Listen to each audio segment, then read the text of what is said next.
John, it's great that we have this opportunity to chat about Fijian literature, and I think we're grateful to Rai Vision who gave us this chance.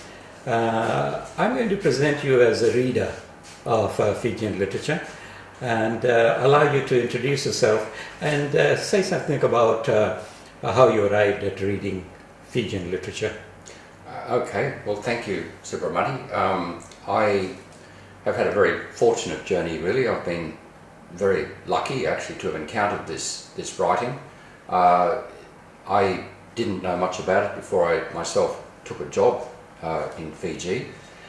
And while I was there, almost immediately, I was really strongly impressed with the writing culture all around me. And I was surprised by it, I have to say. It wasn't something I expected. You know, I used to have students pushing poems and things at me that they'd written, and often they were quite intense and sometimes quite good as well. And then there were different forums for writing, for writers to get up and read their works, and I went along to a lot of them. And of course, while I was there, I read the published works that were available at the time in the bookshops in Suva at the time. Unfortunately, there's less of those today, but nonetheless, I just feel really lucky to have actually encountered that literature, and it's touched me in many ways. For my part, after I left Fiji myself, I worked at different universities here in Australia, at the University of Western Sydney, and also now at Charles Sturt in Bathurst, which is west of the Great Dividing Range, for those who don't know where it is. And I've just continued to read these works and stayed in close touch with friends in Fiji that I've made since that time.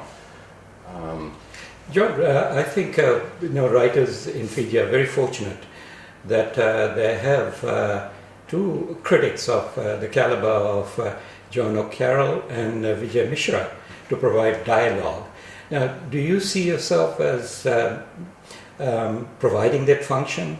Yes, indeed. I mean, it's an important role it's important for a writer to know, not only in a live space that the work has been presented to, but also in the reading space that people have not only read it, but that they've thought about it, reflected on it, tried to situate it.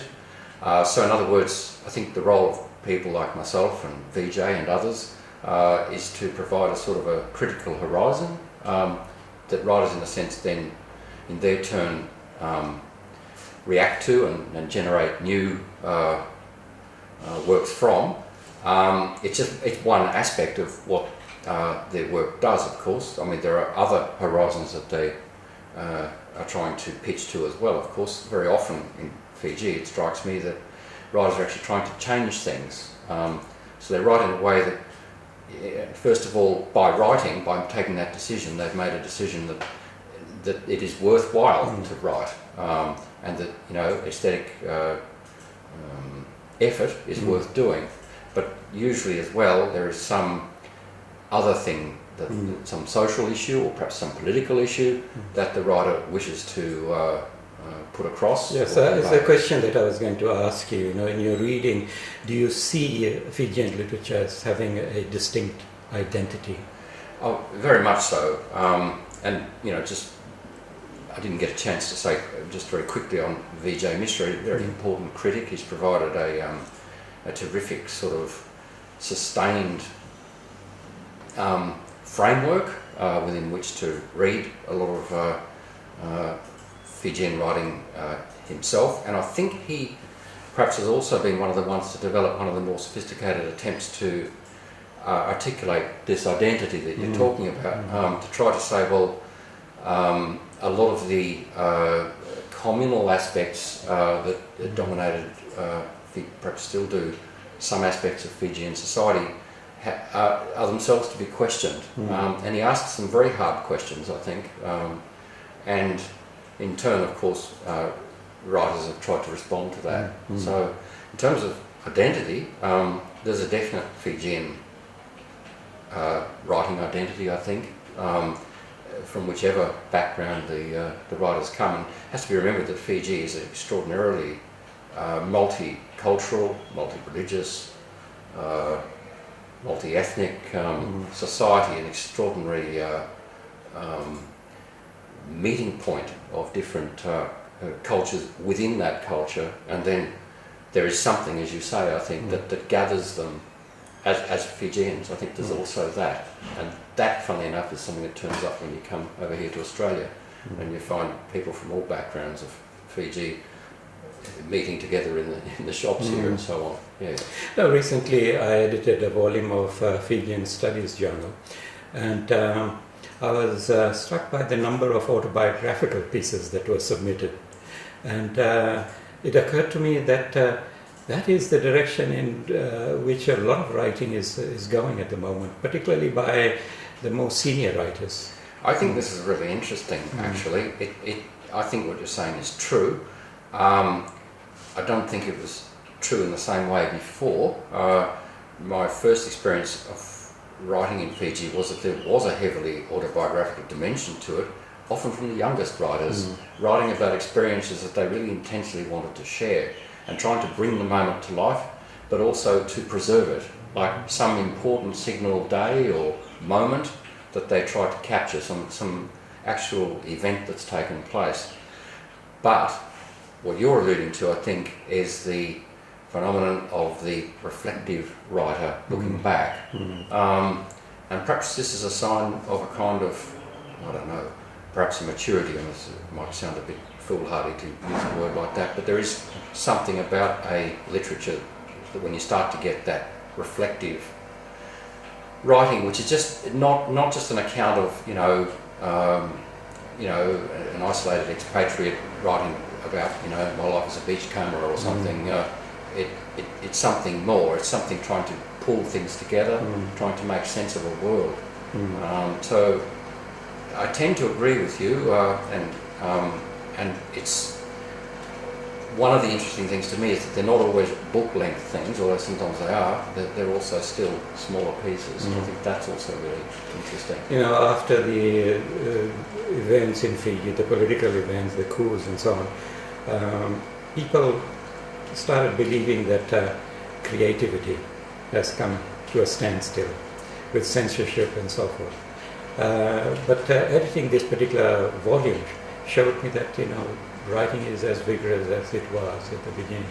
I guess my only experience, all I can say that it's difficult for me to answer really in a way, because my only experience of Fiji has been in its post 1987 whichever coup it is that's happened, and I just agree with what I totally agree with what you said, actually, because I feel, in fact, that kind of terrible oppression, telling people that you can't write or you can't speak, paradoxically makes them want to do it more. And then if you say, well, you can't actually tell what happened there, well, then they turn to fiction, or they turn to drama, or even eventually to poetry to try to capture the feelings. And that's where the intensities, I think, in the writing come from. And that's the first thing, actually, when I went there initially in the 90s, that really struck me, actually. Be it the writing of someone like Sudesh Mishra, who, who's stunning wordsmith, brilliant poet, who writes in Tandava, especially, of the politics, and in a way that's at times allegorical, but at times brutally sort of to the point and literal. How do you think Fijian literature is evolving and growing? Well, it's where a comment of yours has always stuck with me, actually, that the idea that, and you've just showed me a volume you've edited yourself, as you mentioned, that it seems to me to be growing, beyond the shores of Fiji in a way that's quite interesting.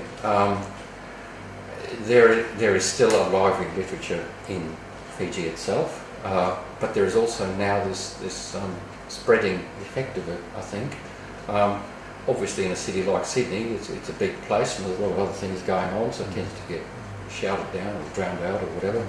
But it's here though, and I think that's something new. So in a way, Fijian writing is becoming more global. And is there a danger of losing the local flavor that it had at the beginning?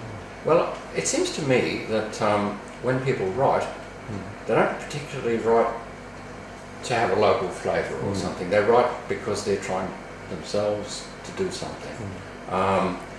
And the fear that of that kind of loss, I think, is... my fear would be rather, if I could put it like this, that perhaps if enough people left or, you know, gave up, that would be more my kind of a fear. I don't see signs of that, but because all I see when I'm in Fiji is just the vigour of debates. I know the last military coup has actually confused people more than any of the others. It was pretty easy to know where you stood before this one. So this one's actually had some paradoxical alliances and you know, and it's led to, I think, a slight blurring of people's allegiances and so on.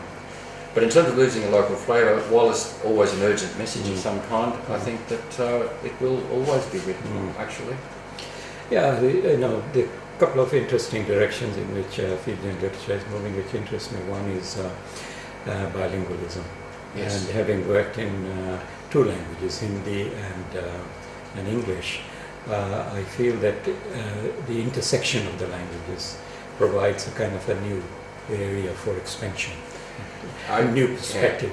Yeah. I avoided talking about your own work. Obviously, you're one of the pioneers in this field, and